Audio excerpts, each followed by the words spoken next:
et bienvenue dans une nouvelle vidéo. Aujourd'hui, je vais vous présenter des livres dédiés à la psychogérontologie, plus précisément à la gériatrie, qui m'aident au quotidien dans ma pratique en tant que psychologue en libéral, mais qui m'ont également aidé durant mes études, que ce soit en licence, mais également en master. Donc pour commencer, je vous recommande ces trois livres-là. Donc sachez que si vous avez ces trois-là, vous avez déjà, je pense, d'excellentes bases théoriques en psychogérontologie, en clinique du vieillissement, etc. Donc, le premier, c'est celui-ci, Psychologie clinique du vieillissement, qui est sorti un tout petit peu avant celui-ci, qui est très récent, il vient de sortir à la rentrée, tout ce qui est psychogérontologie, clinique et pathologique. Donc pour le coup, ces deux livres-là, déjà un point qui est non négligeable pour ceux qui ne sont pas des très grands lecteurs comme moi, c'est qu'ils sont tout petits. Donc c'est vraiment un condensé de tout un tas de thématiques, avec pour le coup un ancrage théorique qui est très fort, puisque vous avez à la fin une bibliographie qui est très bien construite et hyper intéressante. Donc là-dessus, ça permet en fait vraiment d'aborder tout un tas de thématiques qui sont liées au grand âge, mais pour le coup d'aller creuser ailleurs. Donc c'est vraiment un petit résumé de l'ensemble des thématiques qu'on peut retrouver. Donc estime de soi, image du corps, identité sexuée, perte de mémoire et dépression pour celui-ci. Et là, on a vraiment en complémentarité celui qui s'intéresse à la confusion, des adaptations, hypocondrie, apathie, désinhibition et dépression. Donc déjà, avec ces deux-là, vous êtes largement, je dirais, sensibilisé à la psychogérontologie, à la gériatrie en général. Si par contre, vous manquez un petit peu d'études de cas, donc de clinique pure, dans ces deux bouquins-là, je vous conseille aussi d'acquérir celui-ci, qui pour le coup, 15 études de cas, là c'est en fonction de 15 thématiques différentes, ça reprend les thématiques évoquées dans ces deux livres-là, pour le coup avec un apport clinique non négligeable, puisqu'il s'agit d'études de cas. Donc là, ce sont vraiment trois livres très intéressants que je vous conseille vraiment d'acquérir. Moi, depuis que je les ai, ça m'a vraiment aidé, notamment au niveau des formations internes que je peux dispenser à l'EHPAD. C'est vraiment une source d'inspiration non négligeable. En plus, ce qui est très pratique, c'est qu'ils sont tout petits, donc ils se glissent vraiment dans un sac, on peut le lire dans les transports en commun, on peut le lire autour d'une piscine si on est motivé pour continuer de se former autour d'une piscine, mais en tout cas, moi je les ai emmenés un peu partout cet été et ils m'ont bien aidé. Si vous n'avez pas le temps de voir l'ensemble justement des titres que je suis en train de présenter, sachez que tout est dans la description de cette vidéo, il n'y a pas de souci, je vous ai même mis le lien directement là où je les ai commandés. Pour le coup, vraiment là-dessus, notamment si vous étudiez la psychogérontologie, je pense notamment aux étudiants de master qui ont un mémoire à faire, c'est super intéressant. Il va de pair d'ailleurs avec un quatrième bouquin qui s'appelle Aide-mémoire de la psychogériatrie. Pour le coup, celui-ci est hyper intéressant puisqu'il est vraiment beaucoup plus gros que les autres, puisqu'il fait la taille des trois autres bouquins. On a toute une partie sur les fondements, une partie sur la clinique et une partie sur la thérapeutique. Et ça, c'est très bien construit encore une fois, puisqu'on a l'apport théorique, l'apport clinique et la mise en pratique de tout ça. Donc moi, j'aime beaucoup ce genre de bouquin. Je regrette juste le fait qu'il soit gros, qu'il soit lourd, que ce soit un peu indigeste. Mais encore une fois, il y a une table des matières qui est très bien faite, donc il suffit d'aller là où on a envie d'aller, dans le sens où la thématique nous intéresse. Après, ce n'est pas clairement un bouquin que j'ai lu d'une traite. Là, je vais plutôt piocher dans tel ou tel chapitre en fonction de la thématique qui m'intéressait. Là où, à contrario, ceux-là, je les ai lus d'une traite puisque c'est tout petit, c'est très bien écrit et ça se lit rapidement. Donc, pour ceux qui aiment les gros pavés de lecture, celui-ci est très intéressant. C'est un aide-mémoire, donc c'est fait par fiche, c'est fait par thématique. Donc ça s'adresse, je pense, beaucoup plus à des étudiants. Et pour le coup, ces trois-là, peut-être un peu plus à ceux qui ont de la pratique. Et encore, comme je vous l'ai dit, ça peut vraiment être une base théorique très intéressante pour des mémoires ou même pour des aides pendant le stage, si vous faites des stages en EHPAD, en SSR, etc. Ensuite, je vais vous présenter ce livre-là, qui est un livre du coup sur les démences et les projets de vie. Pour le coup, ça s'adresse peut-être plus aux psychologues qui travaillent en EHPAD, et encore, j'ai envie de dire, quoique ça dépend bien évidemment de dans quelle mesure vous allez vous saisir de cet ouvrage-là. Sachez que celui-ci est très bien fait, il a été écrit par une personne qui est très sensibilisée à la psychomotricité. Donc déjà, on a à la fin du livre tout ce qui est pratique sensorielle, psychocorporelle. Donc ça, moi, j'adore et j'ai particulièrement apprécié la dernière moitié du livre. Pour ce qui est de la première partie, c'est également très intéressant. C'est pour ça que c'est un coup de cœur au niveau de mes lectures en gériatrie, puisque celui-ci va vraiment détailler le projet du résident, comment accompagner quelqu'un qui a une démence. Et là-dessus, il y a énormément encore de progrès à faire. C'est un livre qui va résumer ce qui s'est fait, ce qui se fait actuellement et quelles sont les perspectives d'amélioration de prise en charge. Donc c'est un livre qui donne à réfléchir et qui apporte des réponses très concrètes Donc là-dessus, pour tous ceux qui travaillent en EHPAD, mais je dirais plus largement auprès des personnes âgées, c'est vraiment un livre super riche cliniquement, très intéressant théoriquement, que je vous recommande du coup à 100%. Ensuite, celui-ci, donc tout est dit dans le titre, il s'intéresse bien évidemment et il nous permet de répondre à tout un tas de questions concernant la mise en place des ateliers mémoire. Donc déjà, on a une partie méthodologique et ensuite, et ça c'est extraordinaire, on a tout un tas de fiches d'activités. Donc ça, c'est hyper ludique et surtout hyper pratique lorsqu'on n'a pas le temps ou l'envie même de construire tout un tas d'ateliers mémoire. Donc il est très bien fait, il s'adresse, je dirais même, aux animateurs, aux psychomotriciens, aux psychologues qui travaillent en EHPAD, mais pas que, puisque les ateliers mémoire peuvent être mis en place, et heureusement, dans tout un tas d'autres structures.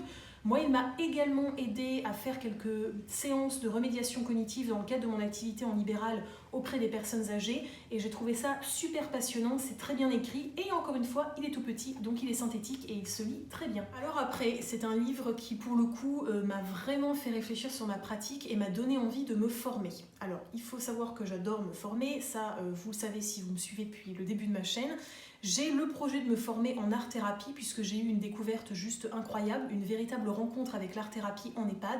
Et pour le coup, ce livre-là, qui est donc du coup La personne âgée en art-thérapie, est venu confirmer mon envie justement de me former à l'art-thérapie. Donc je reviendrai dans une autre vidéo bien évidemment sur pourquoi j'ai choisi de m'y former, ce que ça m'apporte, comment mettre en place, mais en tout cas ce livre-là est ultra intéressant pour penser, construire et mettre en place un atelier. Déjà, il y a beaucoup de choses scientifiques dans ce bouquin-là, puisqu'on a tendance à l'oublier. On se dit que l'art-thérapie, c'est de l'occupationnel, qu'il n'y a pas de données scientifiques, mais il y a tout un tas d'études à l'intérieur. Et ça, déjà, ça permet d'asseoir un peu plus scientifiquement, justement, l'art-thérapie. Donc ça, c'est déjà très bien. Ensuite, on a une autre partie qui s'intéresse vraiment à la mise en place des ateliers en fonction des pathologies. Donc ça, juste incroyable, en fonction des démences, en fonction de l'avancée de la démence, du stade de la démence, tout ça, c'est juste top. Ensuite, encore une fois, c'est très bien écrit. Pour le coup, ce livre-là est un petit peu plus gros. Donc, vous savez que je m'intéresse souvent à la taille des bouquins parce que ça a tendance à me faire peur. Si jamais c'est trop gros, je me dis que je ne vais jamais le lire. Et finalement, celui-ci, puisque j'étais vraiment dans une recherche de documentation, m'a vraiment plu. Donc là-dessus, ça s'adresse bien évidemment aux étudiants qui souhaitent mettre pour le coup en place des ateliers au sein de leur structure de stage auprès des personnes âgées, donc des ateliers d'art-thérapie, mais ça s'adresse bien évidemment aux psychologues qui souhaitent mettre en partenariat avec un art-thérapeute pour le coup, parce que c'est très important justement d'être formé pour mettre en place de l'art-thérapie au sein de sa structure, qui souhaitent donc mettre en place un atelier. Vraiment là-dessus, c'est hyper intéressant, hyper riche cliniquement, il y a plein d'exemples, plein de manières de faire.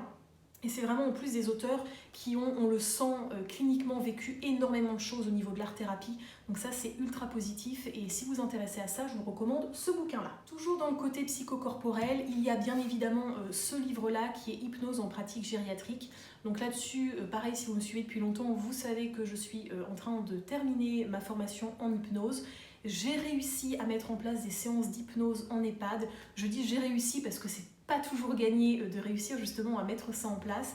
Et là-dessus, vraiment, si vous vous intéressez à l'hypnose et si vous travaillez auprès des personnes âgées, c'est ce livre-là qu'il vous faut. C'est-à-dire qu'il n'y en a pas d'autres, ou en tout cas je n'en ai pas lu, qui m'ont semblé aussi pertinents et surtout aussi bien construits. Pareil, c'est un livre qui condense vraiment tout ce que l'on sait actuellement sur l'hypnose et les pratiques gériatriques.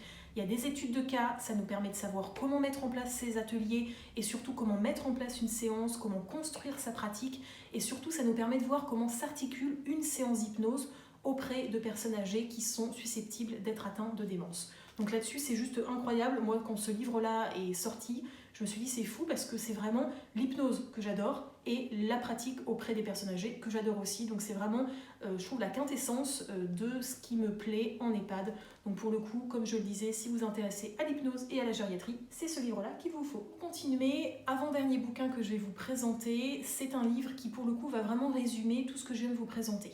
Puisque celui-ci, c'est donc le manuel des médiations thérapeutiques. Alors, il n'y a pas que en gériatrie. Attention, ce livre-là, c'est pas que pour la gériatrie. Ça balaye vraiment l'ensemble des périodes de la vie. Ce qui est très intéressant de retenir, c'est qu'on a tout un tas d'idées, d'ateliers à mettre en place dans sa structure. On a donné tout un tas d'idées d'ateliers contes, d'ateliers d'écriture, d'ateliers théâtre.